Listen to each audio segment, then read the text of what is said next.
Hi, welcome back to Newtown Orchard and Nursery. I'm Katie. I'm so glad that you're here with us today. So everybody who grows plants, every backyard grower, every nursery grower, you grow plants, but then some plants don't live.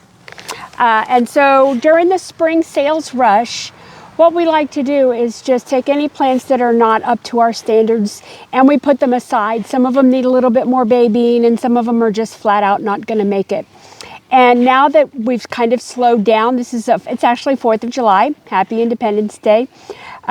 It's kind of slowed down here in the nursery. So we're going through all of these pots and we're pulling out the dead material. We're cleaning out anything that we can't reuse. We'll wash and reuse the pots, and then we sort through the soil and we do reuse that for our ornamental plants, not for food-bearing plants, but for ornamentals, for perennials and annuals that we do. So we'll go through the soil and we'll pick out big pieces of roots or plant material that we can't use, and then we will use this and put it back into pots and plant more plants. Sometimes we have to add a little bit of fertilizer. If it's too heavy for whatever reason, we might add a little bit of perlite to it, but we want to make sure that this soil is the best we can for the next set of plants. But early in the spring, after we had taken our plants out of our winter tunnel, we realized that we had quite a bit of loss.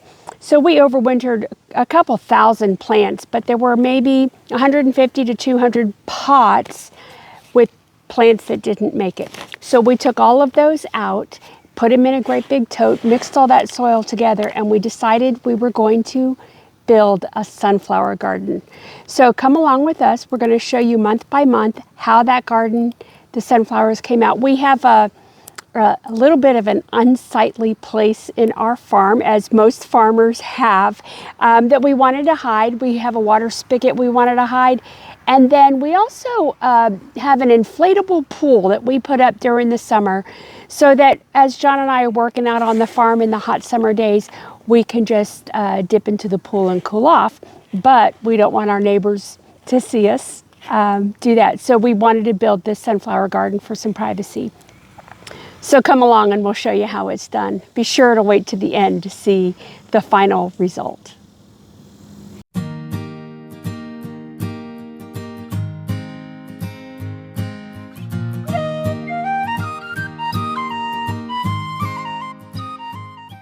At the beginning of spring, we pull all the plants that we overwintered and some of them didn't make it.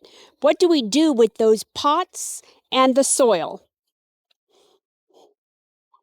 So these are all the empty pots. We'll wash them and reuse them for next year, and then we collect the soil.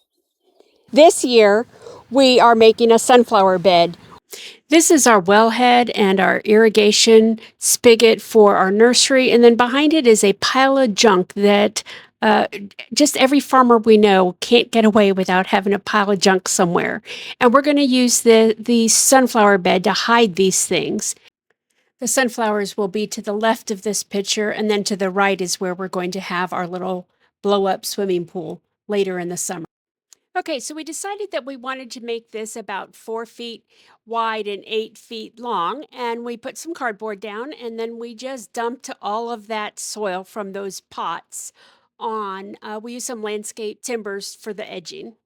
And then what we did is I took these sunflower seeds. And now the funny thing about these sunflower seeds is they're regular sunflower seeds that you buy from the hardware store, black oil sunflower seeds that you buy for feeding birds. And I'm sprinkling them on this soil, and I'm doing it super, super heavy, way, way too heavy for normal planting. But I have no idea if they're going to grow or not. I'll come back in a couple weeks after the plants have sprouted, after the seeds have sprouted, and then we'll thin them out to make it so that they'll grow nice and strong plants. If you've been around long enough, you know we have outdoor cats, and the outdoor cats will see this and say this is a new area for them to dig. So what we're going to do is I'm going to take this plastic fencing and I'm going to lay it down on top of the soil, and that's just going to make it so that the cats aren't going to dig into it or do anything. The seeds will still germinate. They'll come up through the holes, and and they'll grow just fine. So what I forgot to do was to bury the seeds under soil. So instead of picking up my fencing and putting the seeds under soil, I'm just adding it on top. I'm hoping that the seeds will still grow. I'm sure they will.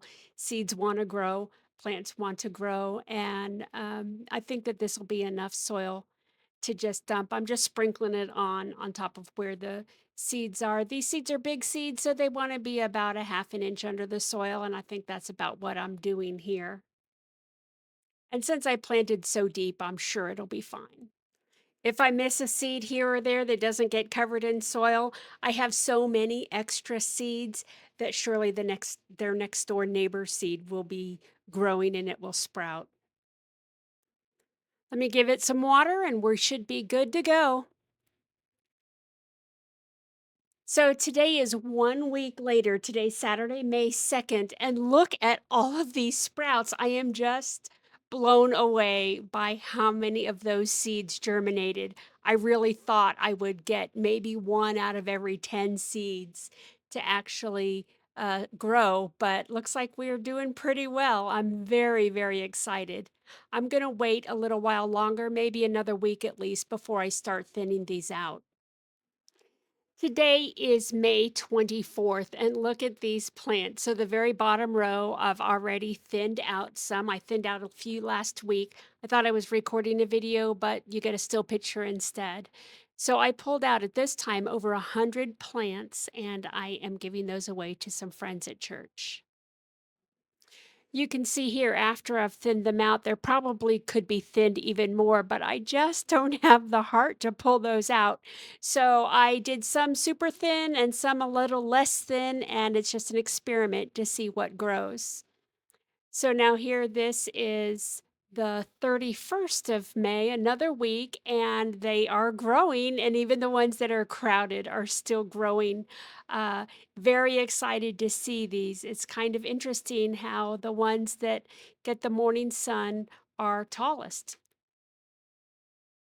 Today is July 3rd, almost happy Independence Day, almost. And this is the status of our sunflower patch.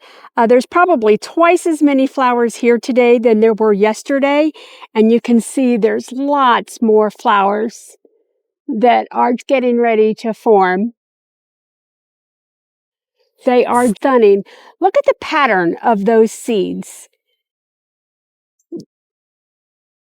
Just amazing the way they all work, how God works in patterns. So this is our sunflower patch. These flowers here on the left are the ones, they get the morning sun, and they get sun for pretty much most of the day.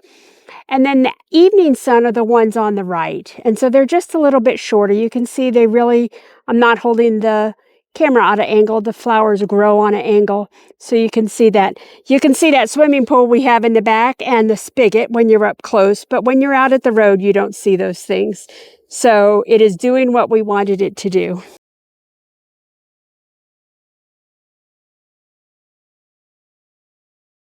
Of course, Slate has to say hello.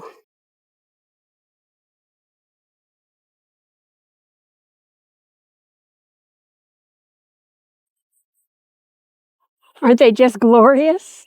I'm just so excited to see how these are going to grow. It's still just the beginning of July, so we have a few more months on these. I expect them to get another 2, 3, maybe even 4 feet tall. We'll see how that goes. You can see the seeds aren't even forming yet.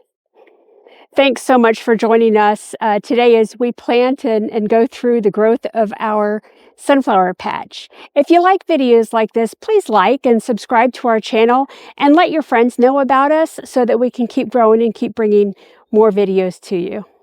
Thanks again, and we hope to see you soon. Take care.